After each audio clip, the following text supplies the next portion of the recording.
Starting कैसे की, आपको कैसे लगा कि नहीं यार बैंकिंग की ही प्रिपरेशन करनी है या बैंक में ही जाना है? क्या कोई ऐसे रिलेटिव्स थे या दोस्त थे जो क्वेश्चन करते थे कि यार क्यों तुम टाइम वेस्ट कर रहे हो? कौन से एग्जाम्स आपने क्लियर किए इस साल? मैंने आरआरबी क्लर्क क्लियर किया है इस साल। जैसे आपने 8 एग्जाम दिए, आपने भी लगभग इतने एग्जाम दिए, तो रिजल्ट के पहले दिमाग में क्या चलता था? कि इंसान टूट जाता है जब नहीं हो रहा बैक टू बैक, और आपको बैक टू बैक इतने फेलियर हो रहे हैं। चिंगारी कहाँ से आती है अंदर कि नहीं यार पढ़ना तो है ही, करना तो है ही? कि अगर आप डिसिप्लिन के साथ अगर कोई काम करते हैं तो फिर वो मोटिवेशन वाला जो फैक्टर है वो थोड़ा पीछे रह जाता है। कि भैया आपका सिलेक्शन हो गया, हमें बताओ कैसे होगा।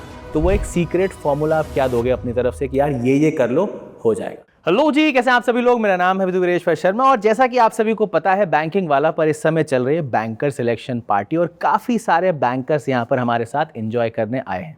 और ऐसे ही कुछ स्टूडेंट्स को हम आपके सामने लेकर आ रहे हैं ताकि उनके एक्सपीरियंसेस से आप कुछ सीख पाएँ और 2026 के जितने भी एग्जाम्स हैं उनको क्लियर कर पाएँ। तो हमारे साथ मनमोहन जी हैं और महेश जी हैं जिन्होंने इस साल काफ़ी सारे एग्जाम्स को क्लियर किया है। तो इन्हीं से जानते हैं क्या कुछ इनका सक्सेस का पूरा फॉर्मूला रहा और क्या क्या एग्जाम्स उन्होंने क्लियर किए हैं। महेश, कैसे हैं? कैसा लग रहा है? I am good sir. कौन से एग्जाम्स आपने क्लियर किए इस साल? मैंने आरआरबी क्लर्क क्लियर किया है इस साल। ठीक है, और क्या कुछ एग्जाम्स आपने दिए उससे पहले? सर उससे पहले मैंने एसएससी सीजीएल का प्री क्लियर करके मेंस दिया है जी। और आईबी के मैंने दोनों एग्जाम क्लियर किए थे, prelims IB ACIO mains and IB SA का मेंस, दोनों में अपीयर हुआ हूँ। उसके अलावा बैंक में मैंने आरआरबी क्लर्क मेंस में मैं सिलेक्शन हुआ है।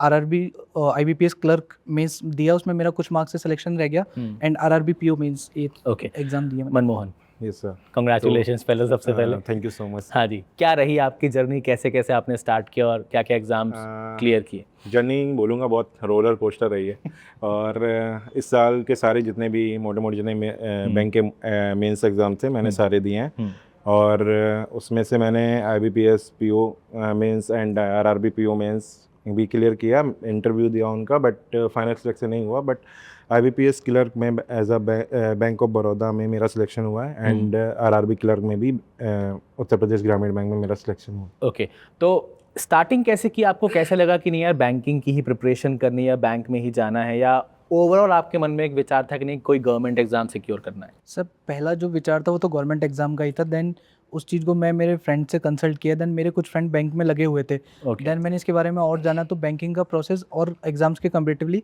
फास्ट था कि एग्ज़ाम टाइमली लग रहे थे, pre mains and then joining वगैरह इंटरव्यू जो भी चीज़ें थी। देन मैं उस चीज़ के बारे में जाना, देन मैंने पीडब्ल्यू से इसकी क्लासेस देखा वाईटी पे, देन उस चीज़ को यूट्यूब पे देख के देन मैं बैंकिंग की तरफ मेरा रुझान हुआ, पजल वगैरह चीज़ें करके देन मैं उसी में कंटिन्यू किया। ठीक है, मनमोहन?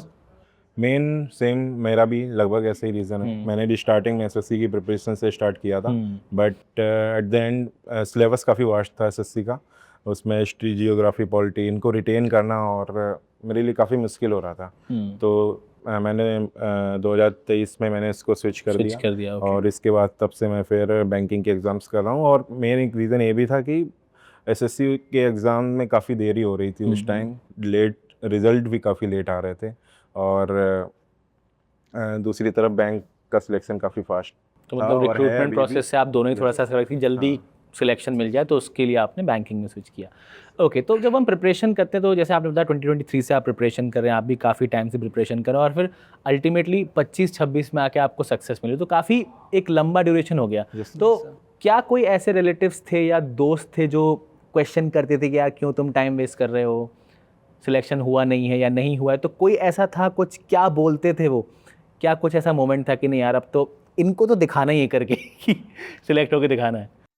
सर ऐसा तो कुछ मोमेंट नहीं था, बट मेरे फैमिली काफ़ी सपोर्टिव रही है हमेशा से ही। उन्होंने मुझे इतनी इंडिपेंडेंस दी है कि मैं अपना पाथ चूज़ कर सकूं। और बाकी जो बोलते भी होंगे उन्होंने कभी से सामने आके नहीं बोला मुझसे तो उसमें से मुझे कभी प्रॉब्लम नहीं हुई उनसे कभी। और बाकी मेरे फ्रेंड्स भी काफ़ी हमेशा सपोर्टिव रहे, तो ऐसा तो कुछ मतलब प्रॉब्लम नहीं हुआ। फैमिली की तरफ से स्मूथ? फैमिली की तरफ से ये सर मेरा भी सेम सर, फैमिली बहुत ज़्यादा सपोर्टिव थी। उसकी वजह से ऐसा कुछ मुझे फेस नहीं करना पड़ा। और जब भी किसी एग्ज़ाम में नहीं होता था या कहीं भी ऐसा लगता था कि कभी कभी हमें भी इतनी लंबी जर्नी हो जाती है कि कभी कभी हमारे लिए भी ऐसे दिन आते हैं कि लगता है कि यार नहीं हो रहा है, शुड आई क्विट और नॉट। देन फैमिली का बहुत सपोर्ट रहा उसमें, सपोर्ट पिलर की तरह मेरे पेरेंट्स का और भी तो मेरे सबसे relative का ज्यादा बहुत कौन अच्छा मोटिवेट करता था, कौन सपोर्ट करता था? सर मम्मी पापा सबसे ज़्यादा, देन और भी रिलेटिव्स मेरे काफ़ी होते हैं कि सभी सपोर्टिव रहे मेरे इस तो इन टोटल ऐसा कुछ रेजिस्टेंस था नहीं फैमिली की तरफ No, से, है sir, ना? family की तो जैसे जर्नी आप दोनों की ही काफ़ी लंबी रही, जैसे कुछ स्टूडेंट होते हैं पहले अटेम्प्ट में क्लियर हो गए, दूसरे में हो गए, बट आप दोनों की जर्नी काफ़ी लंबी रही ना। आई एम प्रीटी श्योर काफ़ी सारे फेलियर्स आपने देखे हैं। Yes, sir. तो कई बार ऐसा होता है एग्जाम काफ़ी अच्छा हम देकर आते हैं पर रिजल्ट सेटिस्फैक्ट्री नहीं आ पाता। तो अब जो भी आप रिजल्ट, जैसे आपने 8 एग्जाम दिए, आपने लगभग इतने एग्जाम दिए, तो रिजल्ट के पहले दिमाग में क्या चलता था, क्या फील आता था? जैसे फॉर एग्जाम्पल आपने IBPS PO का रिजल्ट देखा, IBPS क्लर्क का देखा, तो रिजल्ट के पहले एंग्जाइटी होती थी मन में, या ऐसा पक्का पता था कि नहीं होगा या हो जाएगा? क्या कुछ फीलिंग्स रहती थी रिजल्ट के टाइम? सर एंग्जाइटी तो होती है डेफिनेटली, वो तो सभी को होती है कि रिजल्ट से पहले देखने की।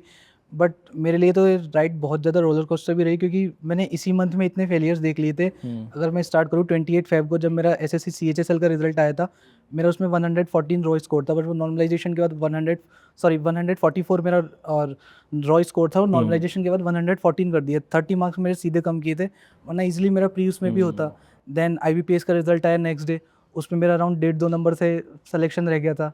देन 5 तारीख को IBACIO का मेंस का रिजल्ट आया, मैं उसके लिए 100% श्योर था कि मेरा होगा। मैं इंटरव्यू की प्रिपरेशन भी काफ़ी टाइम से स्टार्ट कर दी थी। तो सर चीज़ें तो वो ऐसी होती है, एक के बाद एक कि इंसान टूट जाता है जब नहीं हो रहा बैक टू बैक, और आपको बैक टू बैक इतने फेलियर हो रहे हैं। ऐसा भी हो सकता है RRB क्लर्क का रिजल्ट देख के लगा नहीं होगा यार, इसमें भी yet another failure, but ultimately हो गया, तो अलग लेवल की खुशी हुई ये होगी। सर वो मुझसे ज़्यादा खुशी मेरे पेरेंट्स को हुई उस चीज़ की जी कि जी जी। फाइनली उनका सपना मुझसे ज़्यादा मेरी मम्मी का सपना है कि मेरी मम्मी ने सपना देखा काफ़ी पहले कि जब मम्मी बैंक जाती है कि मेरा भी बेटा कभी सीट के उस पार बैठा हो, तो अब सबसे ज़्यादा मम्मी का ही वो रहा है इसमें। सही बात है, वो खुशी आपके चेहरे पे भी दिख रही है। मनमोहन आप बताइए। जब हम लोग एग्ज़ाम दे के निकलते हैं तो एक पता चल जाता है कि एग्ज़ाम्स कैसा हुआ है मेरा। और ऑफ कोर्स एग्ज़ाम रिजल्ट के पहले हमेशा नर्वसनेस तो रहती है कि होगा कि नहीं होगा, होगा तो कितने मार्जिन से, मतलब अगर मैं PO की बात करूं, क्योंकि वहाँ मार्जिन काफ़ी रोल प्ले करता है। तो ये था सेम, मेरा रिजल्ट के पहले ही रहता था, थोड़ा काम रहता था मैं कि जैसा भी होगा मैं एक्सेप्ट करूँगा उस चीज़ को। तो यस सर, यही था। ठीक है। प्रिपरेशन के दौरान दोनों से मैं पूछना चाहूँगा, एक ऐसा फेज़ ज़रूर आता है जब लगता है सब छोड़ो यार, हो गया, मतलब बहुत कुछ कर लिया, अब नया कुछ करेंगे, ऐसा कोई फेज़ आपकी लाइफ में आया था? यस सर, इन 2024 ओके। लाइक मैंने सोच लिया था कि अगर इस साल नहीं हुआ तो फिर मैं MBA करूँगा। ओके। हाँ, तो ये मैंने कैट, जेट, स्नैप, ये सारे एग्ज़ाम्स मैंने एक्सप्लोर कर लिए थे कि ऐसा ऐसा सिलेबस है इसमें, ये होना है। तो फिर लाइक जब नोटिफिकेशन आना चालू हुए बैंक के, तो फिर एक दिमाग क्लिक किया कि MBA में 2 साल लगेगा और इतनी मैंने प्रिपरेशन करी है, तो ऐसा तो है नहीं कि अगर मैं मेहनत नहीं करूँगा, बाकी लोगों का हो रहा है मेरा नहीं होगा। तो फिर मैंने सोचा कि चलो एक साल और दे के देखता हूँ। तो फिर हाँ 2025 में मैंने अपनी तरफ से सोच रखा था कि करना ही है, ये लास्ट मेरी तरफ से, तो मतलब हो गया। आप बताइए। सर मेरे लिए भी आया ये फेज़ इस साल, क्योंकि इस साल बहुत फेलियर देख लिया मैंने। ऑलमोस्ट जितने प्रीलिम्स में अपीयर हुआ, ऑलमोस्ट मैं सभी के मेंस लिखे। तो जब 5 तारीख को IBACIO को रिजल्ट आया, तो मेरे लिए वो था कि मैं उस दिन बहुत हिम्मत हार गया था, लेकिन पेरेंट्स ने उस दिन इतनी हिम्मत दी कि तू कर अभी, क्योंकि मेरा 24 मेंस मार्च को एक मेंस और ऑलरेडी अलाइन था EMRS का। देन उन्होंने बहुत हिम्मत दी, बट बीच में फॉर्चुनेटली 15 को IBPS RRB क्लर्क का रिजल्ट आ गया, और उससे चीज़ें बदली काफ़ी हद तक। तो पुश कैसे करते हो आप लोग अपने आप को कि आज पढ़ने का मन नहीं हो रहा या अब कुछ और करते हैं? तो एक चिंगारी कहाँ से आती है अंदर कि नहीं यार पढ़ना तो है ही, करना तो है ही? कैसे अपने आप को मोटिवेट करते हो? क्योंकि एक लंबा ड्यूरेशन हो गया और सेम चीज़ करना किसी को पसंद नहीं होता, बट उसके बाद उससे रिजल्ट भी जुड़ा हुआ है, पेरेंट्स के एक्सपेक्टेशन भी हैं, खुद का भी एक एस्पिरेशन है कि नहीं करना है। तो खुद को मोटिवेटेड कैसे रखा आपने पूरी ड्यूरेशन में? सर मैंने मोटिवेशन के लिए, सर अगर ऐसी चीज़ें आती तो थी, डेफिनेटली सभी के साथ होती है सर वो चीज़ें। तो उसके लिए मैं एक चीज़ करता था कि अगर मेरा जैसे दिन ख़राब जा रहा है, मैं उसको मैक्सिमाइज करने का ट्राई करता था कि मैं इसमें एटलीस्ट जो टाइम बचा है उसको अपने पढ़ाई के लिए मैक्सिमाइज कर लूँ। दिन ख़राब जा रहा है तो भी मैं ट्राई करता था कि मॉक लगा लूँ, क्योंकि मॉक लगाने में मुझे ज़्यादा याद जैसा तो कुछ करना नहीं पड़ रहा। मॉक लगाने में एटलीस्ट मुझे ये कि मुझे कई चीज़ों की क्लियरिटी मिल जाती है उससे, कि मैं अपने ख़राब टाइम में भी कितना वो चीज़ें कर पा रहा हूँ। तो वो चीज़ें कहीं ना कहीं आगे हेल्प करती है। और मॉक जैसे सब जानते हैं कि वो आईना है, हमें एनालिसिस उसका अच्छे से करोगे तो आपको वही सब चीज़ें दिखाता है। मतलब अल्टीमेटली आपने सोचा कि यार खाली बैठूंगा तो और नेगेटिव थॉट आएंगे, उससे बेटर है कि चलो मॉक दे लें। मॉक ले लूँ कि हाँ। वो चीज़ टाइम अपना कम से कम वेस्ट तो नहीं जाएगा उस सही चीज़ बात में। है। बाकी सर मैं मॉक से ही शुरू करूँगा कि मेरा मॉक का ऐसा रहता था कि मेरा मॉक जो है वो मैं अगर मैंने दिन के स्टार्टिंग में दे दिया, अगर वो गड़बड़ हो गया तो मेरा पूरा दिन फिर वो वैसे ही नेगेटिव थॉट में चलता रहे, मेरा मॉक ख़राब हो गया और मतलब पढ़ाई में मन नहीं लगता था। तो मैं करता था या फिर मिड डे के बाद में मॉक दूं या फिर रात में मॉक सब कंप्लीट करने के बाद। हाँ, सारा कुछ कंप्लीट करने के बाद। और दूसरा मोटिवेशन फैक्टर की अगर बात है तो सर लाइक मैंने सोच लिया था कि मतलब ये करना है। और मोटिवेशन से ज़्यादा मैं डिसिप्लिन समझता हूँ कि अगर आप डिसिप्लिन के साथ अगर कोई काम करते हैं तो फिर वो मोटिवेशन वाला जो फैक्टर है वो थोड़ा पीछे रह जाता है, क्योंकि आपको लगता है कि आपको ये करना है, किसी भी हालत में करना है। बट एज अ ह्यूमन, हम लोग ह्यूमन ही हैं, कभी मोटिवेशन डाउन जाता है। तो अगर ऐसा होता है तो मैं एक ब्रेक लेता था, लाइक 1 डे या हाफ डे का ब्रेक ले लिया मैंने उसमें, या फिर फ्रेंड्स से चिल कर लिया या अपने फैमिली के साथ।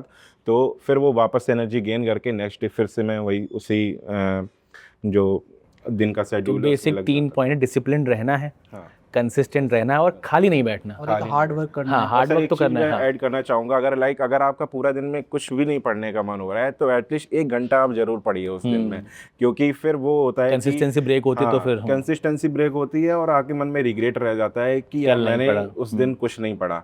तो इससे अच्छा है कि आप 1 या 2 घंटे पढ़ लीजिए, कुछ नहीं पढ़िए तो एटलीस्ट आप रीडिंग कर लीजिए, जो पसंद आता है वो सॉल्व कर लो, कोई भी न्यूज़पेपर रीड कर लीजिए, कोई आर्टिकल, स्पोर्ट्स का आर्टिकल आपको अच्छा लगता है वो पढ़ लीजिए। कोई भी एक्शन ऐसा होना चाहिए जो एग्जाम ओरिएंटेड है। एग्जाम ठीक है, तो मोर और लेस देखो जर्नी सबकी सेम होती है, किसी को पहले सिलेक्शन मिलता है, किसी को बाद में सिलेक्शन मिलता है, और हर व्यक्ति के चैलेंजेस अलग अलग होते हैं। किसी के पास फैमिली का प्रेशर है, किसी के पास इनकम का प्रेशर है, किसी को पढ़ाई समझ में नहीं आ रही। तो जैसे सारी की सारी चीज़ों से हम अपने हिसाब से डील करते हैं। तो अगर आपके पास आज कोई स्टूडेंट आता है, वो आपसे पूछता है कि भैया आपका सिलेक्शन हो गया, हमें बताओ कैसे होगा, तो वो एक सीक्रेट फॉर्मूला आप क्या दोगे अपनी तरफ से कि यार ये कर लो, हो जाएगा? मैं उनको 3 सीक्रेट फार्मूला दूंगा। ये पहला पेशेंस, परसिवरेंस और मॉक्स। पेशेंस, परसिवरेंस ये आपको बाय टाइम आपके ये डेवलप हो जाएगा, और मॉक्स आपको जब लगे कि मैंने कुछ सीख लिया है, फ्रॉम दैट डे आपको मॉक्स लगाने स्टार्ट कर देने हैं। अगर मॉक्स में कम मार्क्स आ रहे हैं तो उससे आपको डरना नहीं है, आपको ये देखना है कि ये चीज़ गलत क्यों, उसके पीछे का रीज़न वाई मतलब ये क्वेश्चन क्यों मेरा गलत हुआ, या फिर मेरा कौन सा कॉन्सेप्ट मेरा गलत हो रहा है, उसको फिर से दोबारा पढ़ना है। नेक्स्ट जब मॉक लगाएंगे, नेक्स्ट मॉक में अगर वो क्वेश्चन मिल रहा है तो फिर आप मेक श्योर करिए कि वो वाला क्वेश्चन आपका गलत नहीं होना चाहिए। तो ऐसे कर करके आपका टाइम आएगा कि आप 40-30 परसेंटाइल से शुरू करेंगे और 95-90 परसेंटाइल कब आना शुरू हो जाएगा। और मॉक्स में भी मैं बता दूं आपको कि एक टाइम ऐसा आता है कि मार्क्स होते हैं वो जिगजैग फॉर्म में चलते हैं। कि कभी 90 परसेंटाइल आ गया, नेक्स्ट मॉक में वो 70 या 60 परसेंटाइल आ गया, तो वो एक साइन होता है कि आपकी प्रोग्रेस हो रही है। बहुत से लोग वहीं क्विट कर देते हैं या फिर उनका मोटिवेशन डाउन हो जाता है।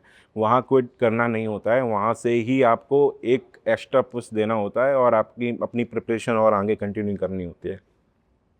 अगर आप वहाँ से आगे बढ़ गए फिर आपका जो फेज़ होता है वो हमेशा ही बढ़िया रहता है और बैक टू बैक एग्ज़ाम आपके क्लियर होता है, क्योंकि आपने एक लेवल की अपनी जो स्किल्स होती है वो पॉलिश कर ली होती हैं।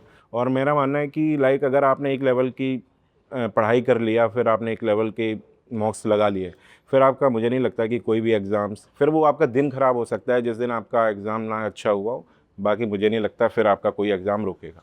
तो मनमोहन जी ने PPM फॉर्मूला दिया है भाई, पेशेंस, परसिवरेंस और मॉक। ये तीनों अगर डेली बेसिस पे कर लोगे तो सिलेक्शन आज नहीं तो कल, कल नहीं तो परसों डेफिनेटली हो जाएगा, depending upon all the conditions. ठीक है, आप बताइए। सर सेम विद, क्योंकि डिसिप्लिन के साथ में जो भी आप मॉक लगा रहे हो उसका अच्छे से एनालिसिस करो। मैं बस जो भी कोई नया आ रहा है इस फील्ड में, मैं उसको यही कहूँ, क्योंकि कई बार हम लोग कई बार जो भी आ रहे हैं इस फील्ड में, कई बार हम लोग पूरा सिलेबस कंप्लीट होने का वेट करते हैं कि सिलेबस आपका पूरा हो, बट सिलेबस कभी पूरा नहीं होगा सर। और मेन चीज़ ये भी है ना, हम लोग अपनी मिस्टेक्स को जो है कहीं ना कहीं नहीं देख जब पाते। आपका 60-70% भी सिलेबस हो गया है तो आप मॉक से स्टार्ट कर दो, क्योंकि आप अपनी गलतियों को देखोगे और धीरे धीरे उनका एनालिसिस करके सुधारोगे तो उससे बहुत इंप्रूवमेंट और बहुत हेल्प मिलती है। ठीक है, तो मनमोहन जी, महेश जी, आपका बहुत बहुत धन्यवाद और बहुत बहुत शुभकामनाएं आपको। एंड जो भी स्टूडेंट्स हमें देख रहे हैं, आई एम प्रिटी श्योर इनके एक्सपीरियंसेस से आपको बहुत कुछ सीखने को मिला होगा। एंड डेफिनेटली इन सारी की सारी चीज़ों को आप अपनी प्रिपरेशन के दौरान फॉलो करेंगे, इम्प्लीमेंट करेंगे और नेक्स्ट ईयर जो सक्सेस पार्टी होगी इन चेयर्स पर आप लोग बैठे होंगे। तो ऐसी तैयारी करते रहिए, डेली बेसिस पर हमारे साथ जुड़ते रहिए एंड ऑल द बेस्ट।